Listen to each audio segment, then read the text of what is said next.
नमस्कार विद्यार्थी मित्रांनो, डिजिटल एज्युकेशन या यूट्यूब चॅनलमध्ये चालणाऱ्या आजच्या ऑनलाईन पाठामध्ये आपणा सर्वांचं हार्दिक स्वागत आहे. विद्यार्थी मित्रांनो, इयत्ता 5वी शिष्यवृत्ती परीक्षा विषय गणित आणि आजचा घटक आहे नाणी व नोटा भाग 4.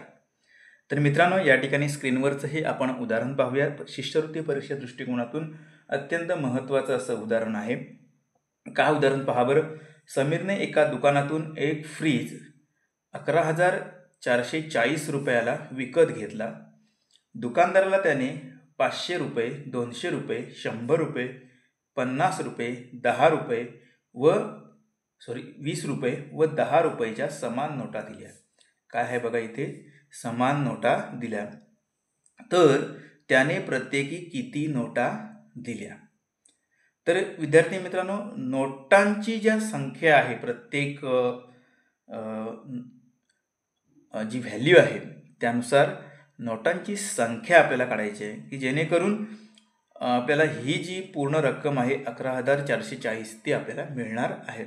खूप सोपं आहे मित्रांनो. काय करायचं आहे याच्यामध्ये, तर या सगळ्या ही जी संख्या आहेत म्हणजे 500, 200, 100, 50, 20 आणि 10 या सगळ्यांची आपण काय करायची, आधी पहिल्यांदा बेरीज करून घ्यायची. बेरीज केल्यानंतर या प्रत्येक पर्यायात जो दिलेला आहे त्याने आपण गुणाकार करून पाहायचं आणि ज्याचा गुणाकार हे एवढं येईल ती झाली नोटांची संख्या. खूप सोपं आहे. पहा बरं, आपण बेरीज करूया.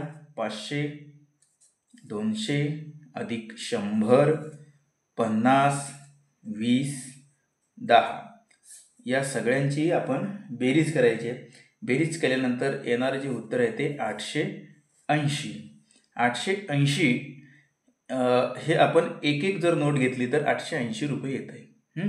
मग आता आपण काय करायचं आहे, सिंपल आहे, आपण गुणाकार करायचा. या 880ला या पर्यायाने आपण गुणायचं आहे. खूप सोपं आहे. पहा बरं, आता 880ला जर आपण 10ने गुणलं तर येणारं जे उत्तर आहे ते 8,800 असं येईल. 13ने गुणलं आपण तर काय होणार बघा. 13 आपण गुणल्यानंतर 880 गुणिले आपण जर या ठिकाणी 13 केलं तर खूप सोपं आहे मित्रांनो. बघा, 3 0 0, 3 8 24, चला 2, 3 8 24, 24 आणि 2 26. पुन्हा आता दशकाने गुणायचं आहे म्हणजे जे 1ने 1 0 0, 1 8 8, 1 8 8 यांची आपण आता बेरीज केली.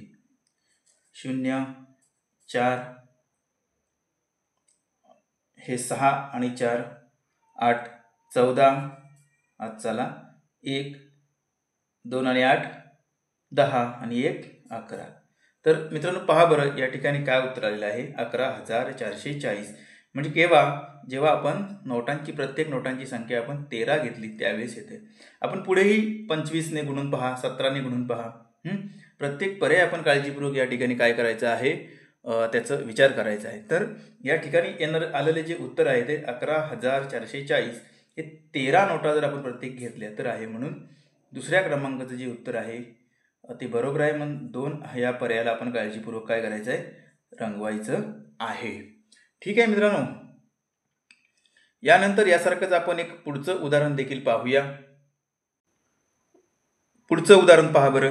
काय उदाहरण आहे, सागरने एका माणसाकडून 9,450 रुपये घेतले. मानसने त्याला 200, 100 व 50 रुपयाच्या समान नोटा दिल्या. समान नोटा, तसंच उदाहरण आहे. तर त्याने प्रत्येकी किती नोटा दिल्या? आता आपण काय करायचं आहे, खूप सोपं आहे. करा बरं, बेरीज करून घेऊया. 200 अधिक 100 अधिक 50, जे याचं उत्तर जे आलेलं आहे ते 350 आलेलं आहे. ठीक आहे. आता 350ला आपण पर्याय क्रमांक 1ने जर आपण गुणलं, 350 गुणिले जर आपण 37 केलं तर येणारं जे उत्तर आहे ते आहे 12,950. त्यानंतर पुन्हा आपण 350ला पुढचा पर्याय जो आहे पर्याय क्रमांक 2 23ने गुणलं तर येणारं जे उत्तर आहे ते आहे 8,050.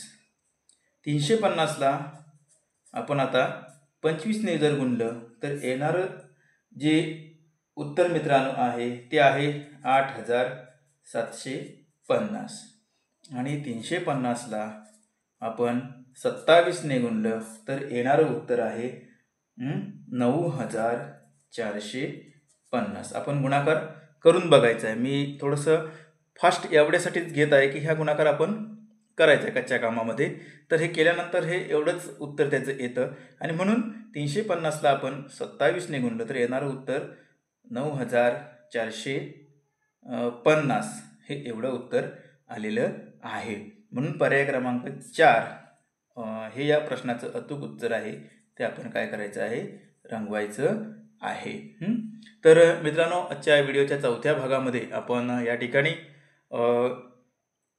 रक्कम दिल्यानंतर त्या समान नोटांमध्ये दिल्या असेल तर त्या समान नोटांची संख्या कशा पद्धतीने काढायची ते आपण या ठिकाणी पाहिलेलं आहे. अशाच प्रकारच्या उदाहरणांचा आपण सराव करा आणि परीक्षेची तयारी करा. धन्यवाद.